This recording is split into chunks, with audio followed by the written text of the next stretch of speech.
Bienvenidos a este audiolibro de Frankenstein, una de las historias más profundas, inquietantes y humanas jamás escritas. Hoy te invito a adentrarte en un viaje que va más allá del terror, un viaje que explora el límite entre la creación y la destrucción, entre la ambición y la culpa, entre la luz de la razón y la oscuridad del alma. Acompáñame a través de estas páginas inmortales mientras seguimos los pasos del Dr. Victor Frankenstein, un joven científico cuyo deseo de descubrir los secretos de la vida lo conducirá a un destino que jamás pudo imaginar. Y escuchemos también la voz de su criatura, un ser nacido del genio y condenado por la soledad.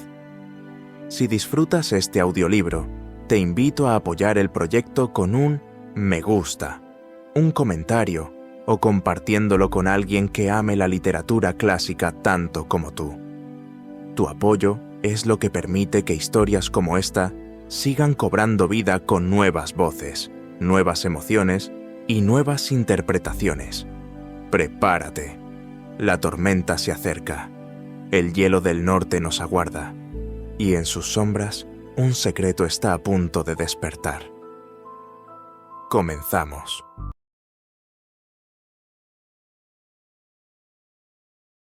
Frankenstein, escrita por Mary Shelley.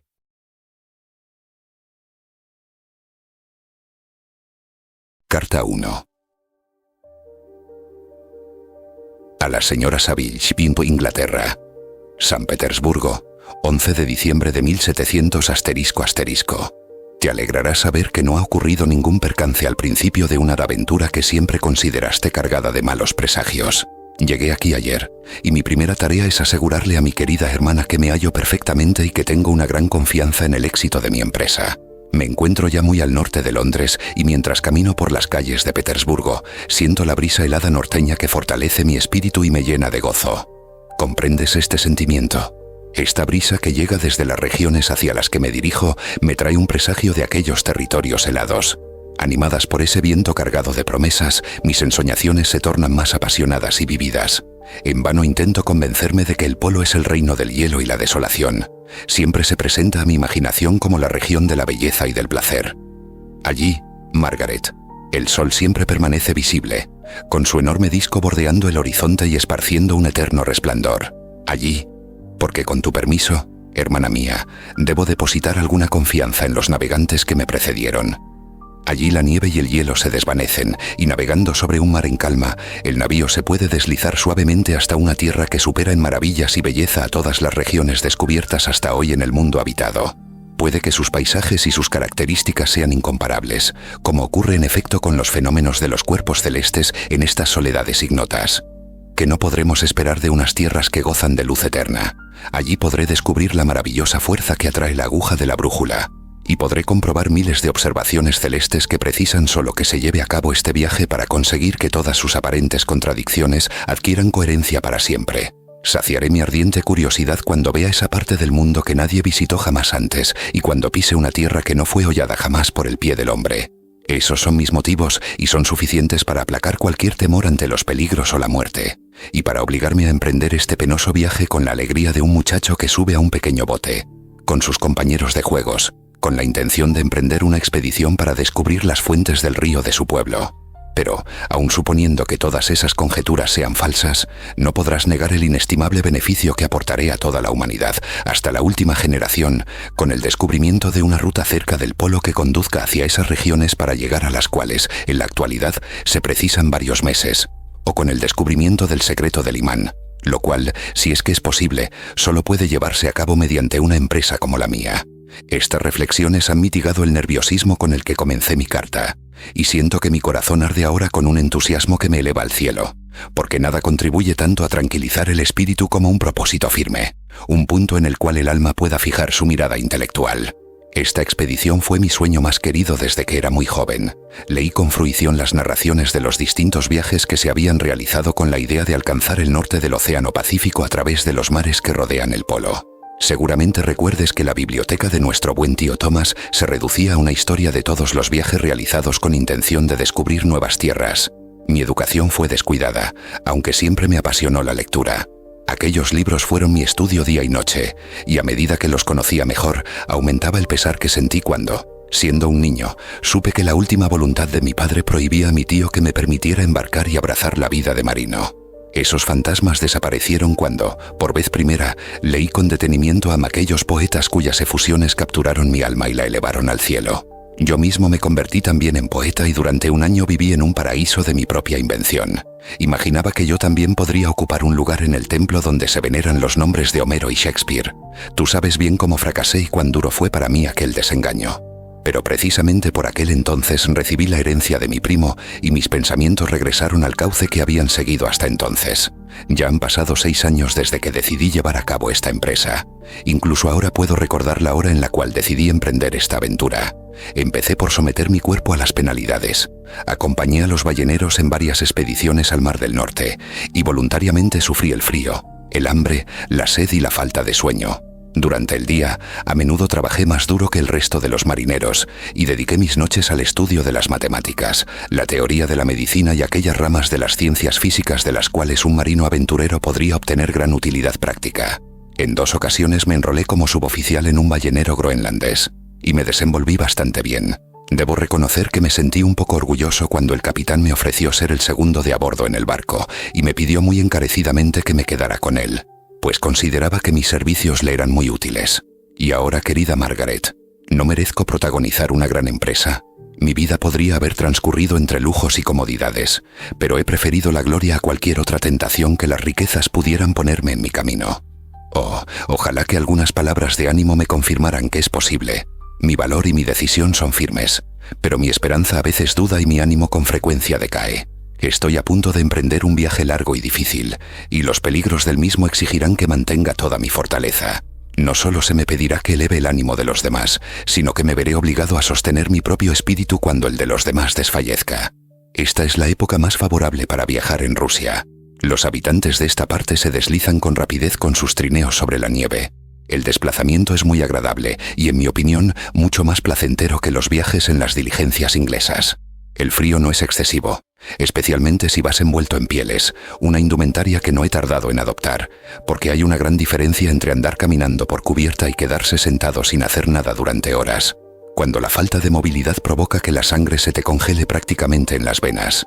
No tengo ninguna intención de perder la vida en el camino que va desde San Petersburgo y Arkangel. Partiré hacia esta última ciudad dentro de 15 días o 3 semanas, y mi intención es fletar un barco allí, lo cual podrá hacerse fácilmente si le pago el seguro al propietario, y contratar a tantos marineros como considere necesarios entre aquellos que estén acostumbrados a la caza de ballenas. No tengo intención de hacerme a la mar hasta el mes de junio. ¿Y cuándo regresaré? Ah, mi querida hermana, ¿cómo puedo responder a esa pregunta? Si tengo éxito, transcurrirán muchos meses, quizá años, antes de que podamos encontrarnos de nuevo. Si fracaso, me verás pronto. O nunca. Adiós, mi querida, mi buena Margaret. Que el cielo derrame todas las bendiciones sobre ti y me proteja a mí, para que pueda ahora y siempre demostrarte mi gratitud por todo tu cariño y tu bondad. Tu afectuoso hermano, R. Walton. Carta 2. A la señora Saville, Inglaterra. Arcángel, 28 de marzo de 1700. Asterisco. Qué despacio pasa el tiempo aquí, atrapado como estoy por el hielo y la nieve. He dado un paso más para llevar a cabo mi proyecto. Ya he alquilado un barco y me estoy ocupando ahora de reunir a la tripulación. Los que ya he contratado parecen ser hombres de los que uno se puede fiar y desde luego parecen intrépidos y valientes. Pero hay una cosa que aún no me ha sido posible conseguir, y siento esa carencia como una verdadera desgracia. No tengo ningún amigo, Margaret. Cuando esté radiante con el entusiasmo de mi éxito, no habrá nadie que comparta mi alegría. Y si me asalta la tristeza, nadie intentará consolarme en la amargura. Puedo plasmar mis pensamientos en el papel, es cierto, pero ese me parece un modo muy pobre de comunicar mis sentimientos. Me gustaría contar con la compañía de un hombre que me pudiera comprender, cuya mirada contestara a la mía. Puedes acusarme de ser un romántico, mi querida hermana, pero siento amargamente la necesidad de contar con un amigo.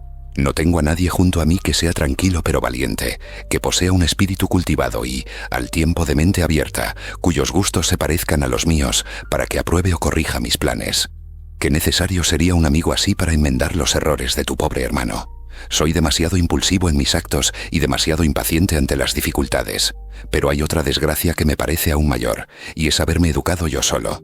Durante los primeros 14 años de mi vida nadie me puso normas y no leí nada salvo los libros de viajes del tío Thomas. A esa edad empecé a conocer a los poetas más celebrados de nuestra patria, pero solo cuando ya no podía obtener los mejores frutos de tal decisión, comprendí la necesidad de aprender otras lenguas distintas a las de mi país natal. Ahora tengo 28 años y en realidad soy más ignorante que un estudiante de 15. Es cierto que he reflexionado más y que mis sueños son más ambiciosos y grandiosos, pero como dicen los pintores, necesitan armonía. Y por eso me hace mucha falta un amigo que tenga el suficiente juicio para no despreciarme como romántico y el suficiente cariño hacia mí como para intentar ordenar mis pensamientos. En fin, son lamentaciones inútiles. Con toda seguridad no encontraré a ningún amigo en esos inmensos océanos, ni siquiera aquí, en Arcángel, entre los marineros y los pescadores. Sin embargo, incluso en esos rudos pechos laten algunos sentimientos, ajenos a lo peor de la naturaleza humana. Mi lugarteniente, por ejemplo, es un hombre de extraordinario valor y arrojo, y tiene un enloquecido deseo de gloria. Es inglés y a pesar de todos sus prejuicios nacionales y profesionales, que no se han pulido con la educación, aún conserva algo de las cualidades humanas más nobles. Lo conocí a bordo de un barco ballenero, y cuando supe que se encontraba sin trabajo en esta ciudad, de inmediato lo contraté para que me ayudara en mi aventura. El primer oficial es una persona de una disposición excelente y en el barco se le aprecia por su amabilidad y su flexibilidad en cuanto a la disciplina. De hecho, es de una naturaleza tan afable que no sale a cazar. El entretenimiento más común aquí, y a menudo, el único, solo porque no soporta ver cómo se derrama sangre inútilmente. Además, es de una generosidad casi heroica. Hace algunos años estuvo enamorado de una joven señorita rusa de mediana fortuna, y como mi oficial había amasado una considerable suma por sus buenos oficios, el padre de la muchacha consintió que se casaran. Antes de la ceremonia vio una vez a su prometida y ella, anegada en lágrimas y arrojándose a sus pies, le suplicó que la perdonara, confesando al mismo tiempo que amaba a otro, pero que era pobre y que su padre nunca consentiría ese matrimonio. Mi generoso amigo consoló a la suplicante joven y tras informarse del nombre de su amante, de inmediato partió en su busca. Ya había comprado una granja con su dinero y había pensado que allí pasaría el resto de su vida, pero se la entregó a su rival, junto con el resto de sus ahorros para que pudiera comprar algún ganado, y luego él mismo le pidió al padre de la muchacha que consintiera el matrimonio con aquel joven. Pero el viejo se negó obstinadamente, diciendo que había comprometido su honor con mi amigo. Este, viendo la inflexibilidad del padre, abandonó el país y no regresó hasta que no supo que su antigua novia se había casado con el joven a quien verdaderamente amaba. ¡Qué hombre más noble!, pensarás. Y es cierto, pero después de aquello ha pasado toda su vida a bordo de un barco y apenas conoce otra cosa que no sean maromas y obenques. Pero no creas que estoy dudando en mi decisión porque me queje un poco, o porque imagine un consuelo a mis penas que tal vez jamás llegue a conocer. Mi resolución es tan firme como el destino, y mi viaje solo se ha retrasado hasta que el tiempo permita que nos hagamos a la mar. El invierno ha sido horriblemente duro, pero la primavera promete ser mejor, e incluso se dice que se adelantará considerablemente, así que tal vez pueda zarpar antes de lo que esperaba. No haré nada precipitadamente. Me conoces lo suficiente como para confiar en mi prudencia y reflexión, puesto que ha sido así siempre que la seguridad de otros se ha confiado a mi cuidado. Apenas puedo describirte cuáles son mis sensaciones ante la perspectiva inmediata de emprender esta aventura. Es imposible comunicarte esa sensación de temblorosa emoción, a medio camino entre el gozo y el temor, con la cual me dispongo a partir. Me dirijo hacia regiones inexploradas, a la tierra de las brumas y la nieve, pero no mataré ningún albatros, así que no temas por mi vida. Te veré de nuevo después de haber surcado estos océanos inmensos y tras rodear el cabo más meridional de África o América. Apenas me atrevo a confiar en semejante triunfo, sin embargo ni siquiera puedo soportar la idea de enfrentarme a la otra cara de la moneda. Escríbeme siempre que puedas. Tal vez pueda recibir tus cartas en algunas ocasiones, aunque esa posibilidad se me antoja muy dudosa, cuando más las necesite para animarme. Te quiero muchísimo. Recuérdame con cariño si no vuelves a saber de mí. Tu afectuoso hermano, R. Walton.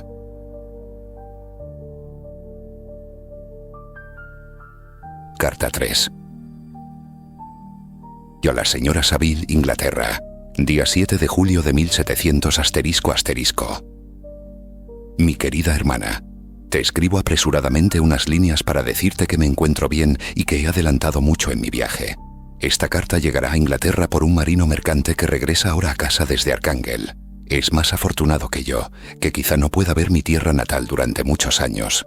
En cualquier caso, estoy muy animado. Mis hombres son valientes y aparentemente fieles y resueltos. Ni siquiera parecen asustarles los témpanos de hielo que continuamente pasan a nuestro lado flotando y que nos advierten de los peligros de la región en la que nos internamos. Ya hemos alcanzado una latitud elevadísima, pero estamos en pleno verano y aunque no hace tanto calor como en Inglaterra, los vientos del sur, que nos empujan velozmente hacia esas costas que tan ardientemente deseo encontrar, soplan con una reconfortante calidez que no esperaba. Hasta este momento no nos han ocurrido incidentes que merezcan apuntarse en una carta. Quizá 1 o 2 temporales fuertes y la rotura de un mástil, pero son accidentes que los marinos experimentados ni siquiera se acuerdan de anotar, y me daré por satisfecho si no nos ocurre nada peor durante nuestro viaje. Adiós, mi querida Margaret. Puedes estar segura de que tanto por mí como por ti no me enfrentaré al peligro innecesariamente. Seré sensato, perseverante y prudente. Da recuerdos de mi parte a todos mis amigos en Inglaterra. Con todo mi cariño, R. Walton. Carta 4. A la señora Saville, Fenty, Inglaterra. Día 5 de agosto de 1700. *****. Nos ha ocurrido un suceso tan extraño que no puedo evitar anotarlo, aunque es muy probable que nos encontremos antes de que estas cuartillas de papel lleguen a ti. El pasado lunes, el día 31 de julio, estábamos prácticamente cercados por el hielo que rodeaba al barco por todos lados y apenas había espacio libre en el mar para mantenerlo a flote. Nuestra situación era un tanto peligrosa, especialmente porque una niebla muy densa nos envolvía, así que decidimos arriar velas y detenernos a la espera de que tuviera lugar algún cambio en la atmósfera y en el tiempo. Alrededor de las 2 levantó la niebla y comprobamos que había, extendiéndose en todas direcciones, vastas e irregulares llanuras de hielo que parecían no tener fin. Algunos de mis camaradas dejaron escapar un lamento y yo mismo comencé a preocuparme y a inquietarme, cuando de repente una extraña figura atrajo nuestra atención y consiguió distraernos de la preocupación que sentíamos por nuestra propia situación. Divisamos un carruaje bajo, amarrado sobre un trineo y tirado por perros, que se dirigía hacia el norte, a una distancia de media milla de nosotros. Un ser que tenía toda la apariencia de un hombre, pero al parecer con una altura gigantesca, iba sentado en el trineo y guiaba a los perros. Vimos el rápido avance del viajero con nuestros catalejos hasta que se perdió entre las lejanas quebradas del hielo. Aquella aparición provocó en nosotros un indecible asombro. Creíamos que estábamos a 100 millas de tierra firme, pero aquel suceso parecía sugerir que en realidad no nos encontrábamos tan lejos como suponíamos. En cualquier caso, atrapados como estábamos por el hielo, era imposible seguirle las huellas a aquella figura que con tanta atención habíamos observado. Aproximadamente 2 horas después de aquel suceso, supimos que había mar de fondo y antes de que cayera la noche, el hielo se rompió y liberó nuestro barco. De todos modos, permanecimos al pairo hasta la mañana, porque temíamos estrellarnos en la oscuridad con aquellas gigantescas masas de hielo a la deriva que flotan en el agua después de que se quiebra el hielo. Aproveché ese tiempo para descansar unas horas. Finalmente, por la mañana, tan pronto como hubo luz, subí a cubierta y me encontré con que toda la tripulación se había arremolinado en un extremo del barco, hablando al parecer con alguien que estaba sobre el hielo.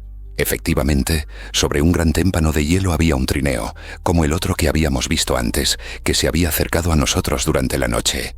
Solo quedaba un perro vivo, pero había un ser humano allí también, y los marineros estaban intentando convencerle de que subiera al barco.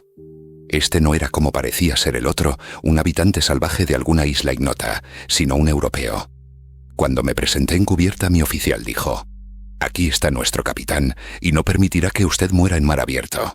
Al verme, aquel extraño se dirigió a mí en inglés, aunque con un acento extranjero.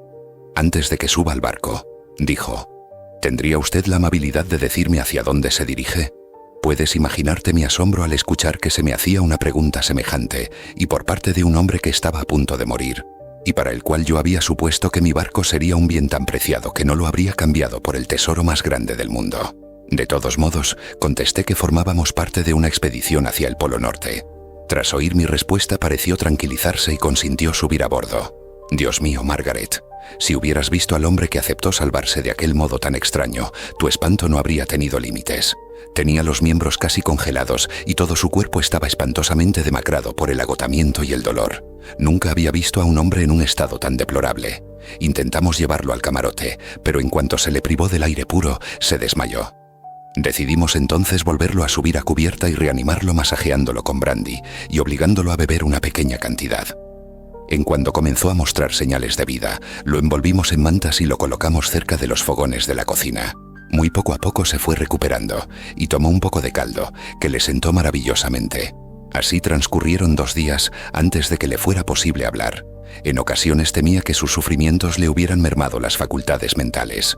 Cuando se hubo recobrado, al menos en alguna medida, lo hice trasladar a mi propio camarote y me ocupé de él todo lo que me permitían mis obligaciones. Nunca había conocido a una persona tan interesante. Sus ojos muestran generalmente una expresión airada, casi enloquecida. Pero hay otros momentos en los que, si alguien se muestra amable con él o le atiende con cualquier mínimo detalle, su gesto se ilumina, como si dijéramos, con un rayo de bondad y dulzura como no he visto jamás. Pero generalmente se muestra melancólico y desesperado, y a veces le rechinan los dientes, como si no pudiera soportar el peso de las desgracias que lo afligen. Cuando mi invitado se recuperó un tanto, me costó muchísimo mantenerlo alejado de los hombres de la tripulación que deseaban hacerle 1000 preguntas, pero no permití que lo incomodaran con su curiosidad desocupada, puesto que la recuperación de su cuerpo y mente dependían evidentemente de un reposo absoluto. De todos modos, en una ocasión mi lugarteniente le preguntó por qué se había adentrado tanto en los hielos con aquel trineo tan extraño. Su rostro inmediatamente mostró un gesto de profundo dolor y contestó: «Busco a alguien que huye de mí. ¿Y el hombre al que persigue viaja también del mismo modo?» «Sí». «Entonces, creo que lo hemos visto, porque el día anterior a rescatarle a usted vimos a unos perros tirando de un trineo e iba un hombre en él, por el hielo». Esto llamó la atención del viajero desconocido, e hizo muchas preguntas respecto a la ruta que había seguido aquel demonio. Así lo llamó. Poco después, cuando ya estábamos los dos solos, me dijo: «Seguramente he despertado su curiosidad como la de esa buena gente, pero es usted demasiado considerado como para hacerme preguntas. Está usted en lo cierto. De todos modos, sería una impertinencia y una desconsideración por mi parte molestarle con cualquier curiosidad. Sin embargo, me ha salvado usted de una situación difícil y peligrosa. Ha sido usted muy caritativo al devolverme a la vida». Poco después me preguntó si yo creía que el hielo, al resquebrajarse, podría haber acabado con el otro trineo. Le contesté que no podía responder con certeza alguna, porque el hielo no se había quebrado hasta cerca de medianoche y el otro viajero podría haber alcanzado un lugar seguro antes, pero eso tampoco podría afirmarlo con certeza.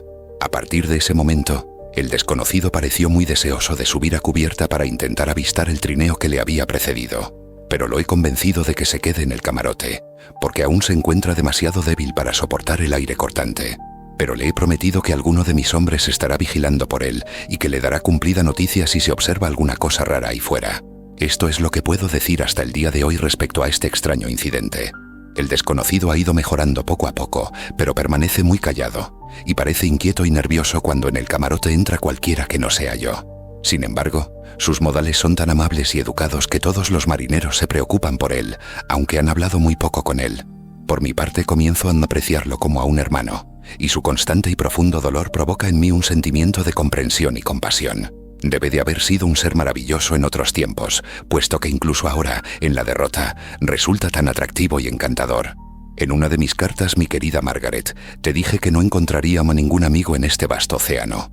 Sin embargo, he encontrado a un hombre al que, antes de que su espíritu se hubiera quebrado por el dolor, yo habría estado encantado de considerar como a un hermano del alma. Seguiré escribiendo mi diario respecto a este desconocido cuando me sea posible, si es que se producen acontecimientos novedosos que merezcan relatarse.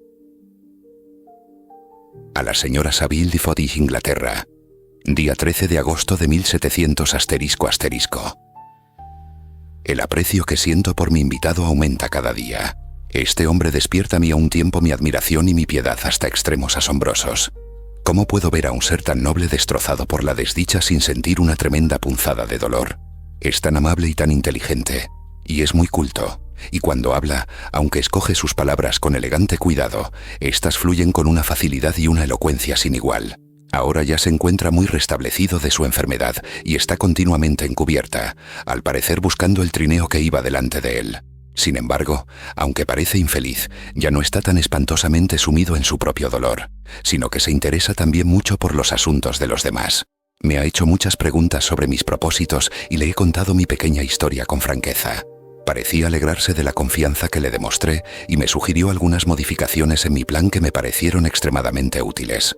No hay pedantería en su conducta, sino que todo lo que hace parece nacer exclusivamente del interés que instintivamente siente por el bienestar de aquellos que lo rodean. A menudo parece abatido por la pena y entonces se sienta solo y intenta vencer todo aquello que hay de hosco y asocial en su talante. Estos paroxismos pasan sobre él como una nube delante del sol, aunque su abatimiento nunca le abandona. He intentado ganarme su confianza y espero haberlo conseguido. Un día le mencioné el deseo que siempre había sentido de contar con un buen amigo que me comprendiera y me ayudara con sus consejos. Le dije que yo no era ese tipo de hombres que se ofenden por los consejos ajenos. Todo lo que sé lo he aprendido solo, y quizá no confío suficientemente en mis propias fuerzas. Así que me gustaría que ese compañero fuera más sabio y tuviera más experiencia que yo, para que me aportara confianza y me apoyara. No creo que sea imposible encontrar un verdadero amigo. Estoy de acuerdo con usted, contestó el desconocido, en considerar que la amistad no es solo deseable, sino un bien posible. Yo tuve antaño un amigo, el mejor de todos los seres humanos, así que creo que estoy capacitado para juzgar la amistad. Usted espera conseguirla, y tiene el mundo ante usted, así que no hay razón para desesperar. Pero yo lo he perdido todo, y ya no puedo empezar mi vida de nuevo. Cuando dijo eso, su rostro adoptó un expresivo gesto de serenidad y dolor que me llegó al corazón, pero él permaneció en silencio y después se retiró a su camarote. Aunque tiene el alma destrozada, nadie aprecia más que él las bellezas de la naturaleza. El cielo estrellado, el mar y todos los paisajes que nos proporcionan estas maravillosas regiones parecen tener aún el poder de elevar su alma. Un hombre como él tiene una doble existencia. Puede sufrir todas las desgracias y caer abatido por todos los desengaños. Sin embargo, cuando se encierre en sí mismo, será como un espíritu celestial, que tiene un halo en torno a sí, cuyo cerco no puede atravesar ni la angustia ni la locura. Te burlas por el entusiasmo que muestro respecto a este extraordinario vagabundo. Si es así, debes de haber perdido esa inocencia que fue antaño tu encanto característico. Sin embargo, si quieres, puedes sonreír ante la emoción de mis palabras, mientras yo encuentro cada día nuevas razones para repetirlas. Día 19 de agosto de 1700 ***. Ayer el desconocido me dijo: naturalmente, capitán Walton, se habrá dado cuenta de que he sufrido grandes e insólitas desventuras. En cierta ocasión pensé que el recuerdo de esas desgracias moriría conmigo, pero usted ha conseguido que cambie de opinión. Usted busca conocimiento y sabiduría, como lo busqué yo, y espero de todo corazón que el fruto de sus deseos no sea una víbora que le muerda, como lo fue para mí. No sé si el relato de mis desgracias le resultará útil. Sin embargo, si así lo quiere, escuche mi historia. Creo que los extraños sucesos que tienen relación con mi vida pueden proporcionarle una visión de la naturaleza humana que tal vez pueda ampliar sus facultades y su comprensión del mundo. Sabrá usted de poderes y acontecimientos de tal magnitud que siempre los creyó imposibles. Pero no tengo ninguna duda de que mi historia aportará por sí misma las pruebas de que son verdad los sucesos de que se compone. Evidentemente podrás imaginar que me sentí muy halagado por esa demostración de confianza. Sin embargo, apenas podía soportar que tuviera que sufrir de nuevo el dolor de contarme sus desgracias. Estaba deseoso de oír el relato prometido, en parte por curiosidad y en parte por el vivo deseo de intentar cambiar su destino, si es que semejante cosa estaba en mi mano. Expresé estos sentimientos en mi respuesta. «Gracias por su comprensión», contestó. «Pero es inútil. Mi destino casi está cumplido. No espero más que una cosa, y luego podré descansar en paz». «Comprendo sus sentimientos», añadió, viendo que yo tenía intención de interrumpirle. «Pero está usted muy equivocado, amigo mío, si me permite que le llame así.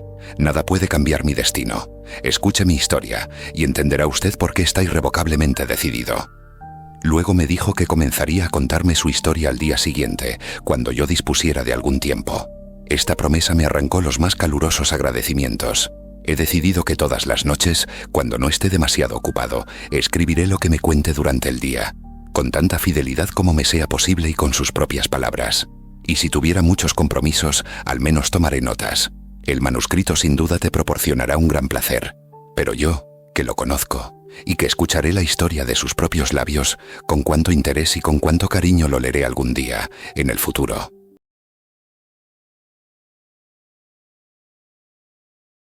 Capítulo 1. Soy ginebrino por nacimiento. y mi familia es una de las más distinguidas de esa república. Durante muchos años mis antepasados han sido consejeros y magistrados, y mi padre había ocupado varios cargos públicos con honor y buena reputación. Todos los que lo conocían lo respetaban por su integridad y por su infatigable dedicación a los asuntos públicos. Dedicó su juventud a los aconteceres de su país, y solo cuando su vida comenzó a declinar, pensó en el matrimonio y en ofrecer a su patria hijos que pudieran perpetuar sus virtudes y su nombre en el futuro. Como las circunstancias especiales de su matrimonio ilustran bien cuál era su carácter, no puedo evitar referirme a ellas. Uno de sus amigos más íntimos era un comerciante que, debido a numerosas desgracias, desde una posición floreciente cayó en la pobreza. Este hombre, cuyo nombre era Beaufort, tenía un carácter orgulloso y altivo, y no podía soportar vivir en la pobreza y en el olvido, en el mismo país en el que antiguamente se había distinguido por su riqueza y su magnificencia. Así pues, habiendo pagado sus deudas, del modo más honroso que pudo, se retiró con su hija a la ciudad de Lucerna, donde vivió en el anonimato y en la miseria. Mi padre quería mucho a Beaufort, con una verdadera amistad, y lamentó mucho su retiro en circunstancias tan desgraciadas.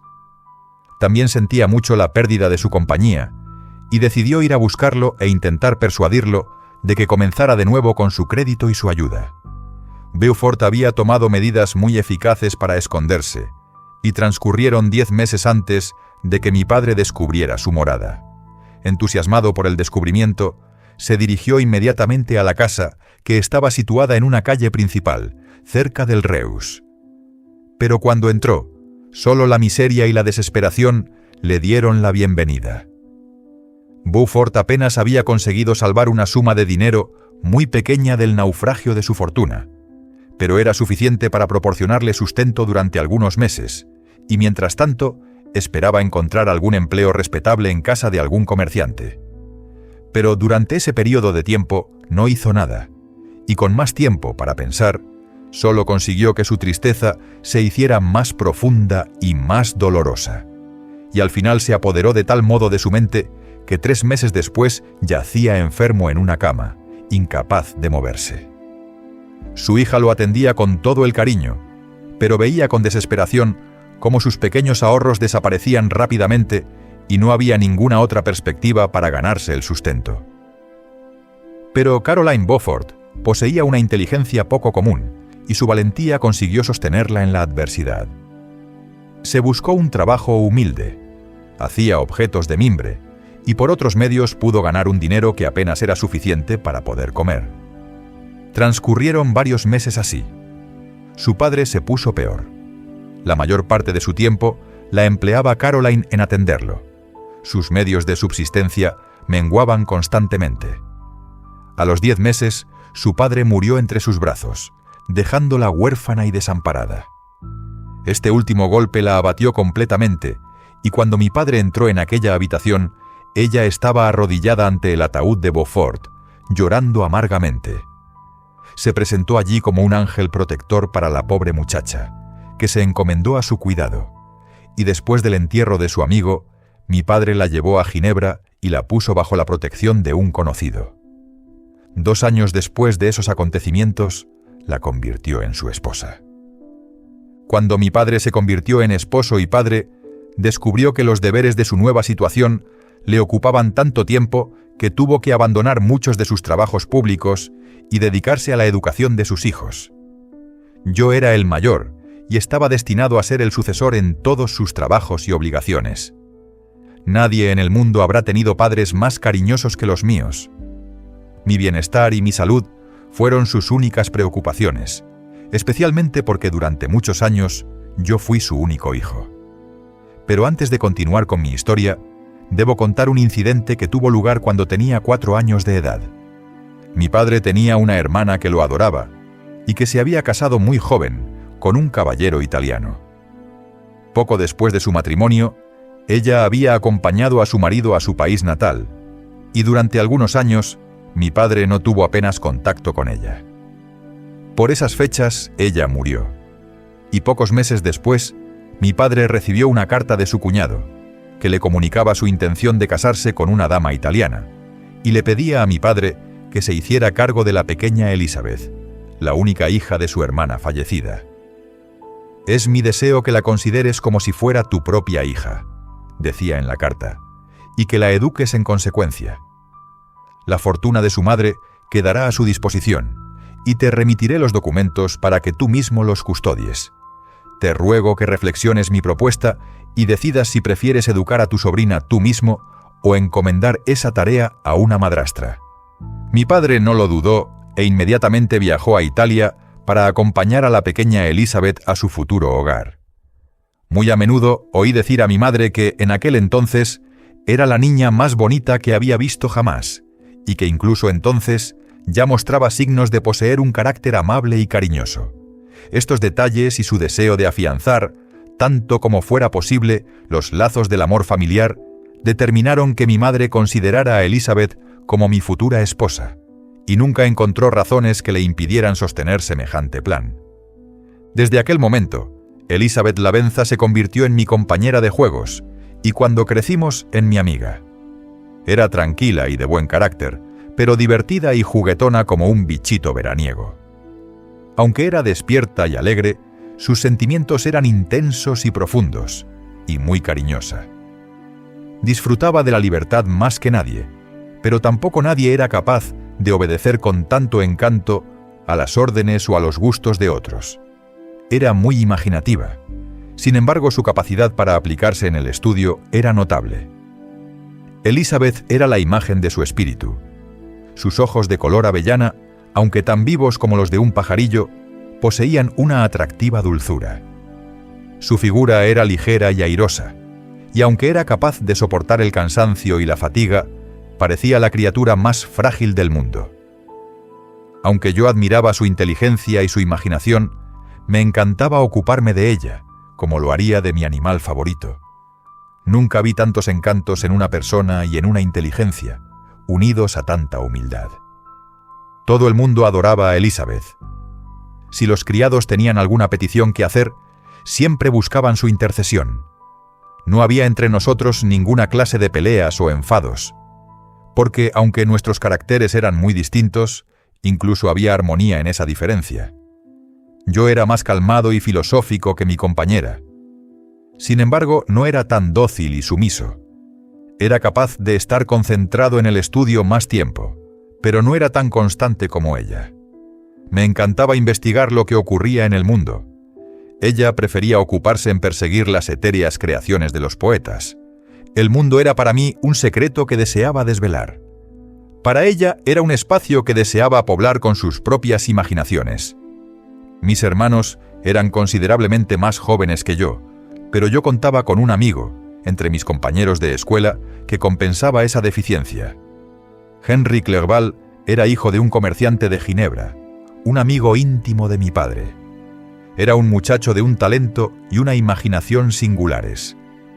Recuerdo que cuando solo tenía 9 años, escribió un cuento de hadas que fue la delicia y el asombro de todos sus compañeros. Su estudio favorito consistía en los libros de caballería y las novelas. Y cuando era muy joven, puedo recordar que solíamos representar obras de teatro que componía él mismo a partir de aquellos libros, siendo los principales personajes de las mismas Orlando, Robin Hood, Amadís y San Jorge. No creo que hubiera un joven más feliz que yo. Mis padres eran indulgentes y mis compañeros encantadores. Nunca se nos obligó a estudiar y por alguna razón siempre teníamos algún objetivo a la vista que nos empujaba a aplicarnos con fruición para obtener lo que pretendíamos. Era mediante este método, y no por la emulación, por lo que estudiábamos. A Elizabeth no se le dijo que se aplicara especialmente en el dibujo, para que sus compañeras no la dejaran atrás, pero el deseo de agradar a su tía la empujaba a representar algunas escenas que le gustaban. Aprendimos latín e inglés, así que podíamos leer textos en esas lenguas. Y lejos de que el estudio nos pudiera resultar odioso por los castigos, nos encantaba aplicarnos a ello, y nuestros entretenimientos eran lo que otros niños consideraban deberes. Quizá no leímos tantos libros, ni aprendimos idiomas con tanta rapidez como aquellos que siguen una disciplina concreta con un método preciso, pero lo que aprendimos se imprimió más profundamente en nuestra memoria, En la descripción de nuestro círculo familiar he incluido a Henry Clerval, porque siempre estaba con nosotros. Iba a la escuela conmigo y generalmente pasaba la tarde en nuestra casa. Como era hijo único y no tenía con quién entretenerse en casa, su padre estaba encantado de que encontrara amigos en la nuestra, y en realidad nunca éramos del todo felices si Clerval no estaba con nosotros.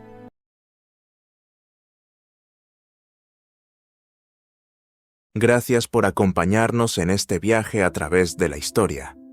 Esperamos que hayas disfrutado de esta experiencia sonora y que te hayas sumergido, como nosotros, en cada emoción, cada sombra y cada descubrimiento. Si te ha gustado este audiolibro, te invitamos a apoyar el canal con un me gusta, un comentario o compartiéndolo con alguien que disfrute de las grandes obras de la literatura. Tu apoyo nos ayuda a seguir creando nuevas historias, nuevos mundos y nuevas voces. Ha sido un placer tenerte aquí. Nos vemos en la próxima aventura literaria. Hasta entonces, gracias por escucharnos.